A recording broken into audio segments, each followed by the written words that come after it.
मे 11 तारिख रविवार जानतु केउ राशि केमिति रहिबो आजिर दिन। मेष समय कठिन कर्मक्षेत्र में बारंबार परिवर्तन आपण को द्वंद्व पकई पारे। प्रेम संपर्क यह एक भल समय।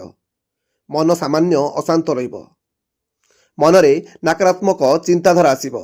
वृष आपण भाग्यर पूर्ण समर्थन पाइबे। आपण वैवाहिक जीवन खुशी हेबो। आपण स्वास्थ्य दृष्टि फिट अनुभव करिवे। पुराना सांग मानकु भेटिबार सुजोग पाइबे। छात्र छात्री माने भल फलाफल पाइबे। मिथुन पारस्परिक प्रेम घोरई लोकंक मध्यरे रहिबो। भविष्यत रे आपणकर नूतन संपर्क गुड़िक उपयोगी हेबो। कर्म क्षेत्र में पदोन्नतिर संभावना रही किंतु आय ह्रास हेबार मध्य संभावना अछि। कारोबार रे तत्पर हुंतु नाही। कर्कट आपण आशा करिथिबा सफलता पाई परिबे। आपणकर आय वृद्धि पाई पारे।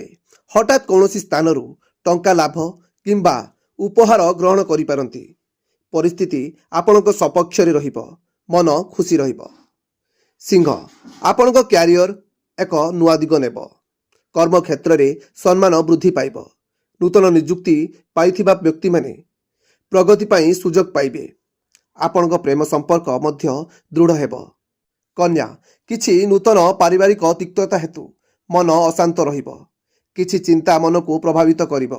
आपण समस्तंक पाखरे आपणकर योजना प्रकाश करिवे। गुरुत्वपूर्ण कार्य रे अलसुआ हुअन्तु नाही। तुमर सृजनशीलता शिखर रे रहिबो। हेले भी मानसिक अशांत होई पारे। अर्थ संबंधी विषय गुड़िक बुद्धिमान भावरे परिचालना करंतु।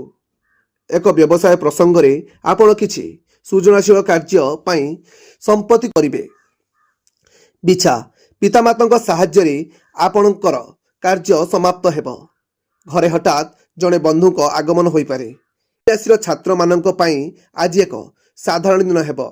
घरे सुख एवं समृद्धता वृद्धि हेबार संभावना अछि। धनु आपण मनोरंजन कार्यक्रम रे अंशग्रहण करिवे। आर्थिक परिस्थिति द्रुतगति रे वृद्धि हेबो। भाव प्रवणता आपणक पई एक समस्या होई पारे। होलसेल व्यवसायिक मानक पई दिनटी भल अटे। पारिवारिक सहित समय बिताई मन खुशी हेबो। मकर दिनटी शुभ हेबो। सामाजिक कार्य किंबा राजनीति सहित जड़ित लोक माने किछि गुरुत्वपूर्ण सफलता पाइबे। नूतन संपर्क स्थापन करने को सक्षम हेबे। परीक्षा किंबा धंदामूलक चाकरी खोजुथिबा लोक माने शुभ फलाफल पाइबे। कुंभ कार्य करिवार पद्धति रे परिवर्तन आसी पारे। आपण किछि कार्य संबंध रे एक बड़ निष्पत्ति नहीं पारिबे। पिला मानक ठारू भल खबर पाइबार संभावना अछि। ऑफिस रे कौनसी जटिल विषय रे आज समाधान हेबो। मीन किछि नूतन एवं आकर्षणीय अनुभूति पाइबे। अध्ययन किंबा वृत्ति सहित जड़ित कार्य पुणी आरंभ हेबो। भ्रमणरू दूरेई रुहंतु कारण यह आपण को क्लांत एवं चापग्रस्त करिबो।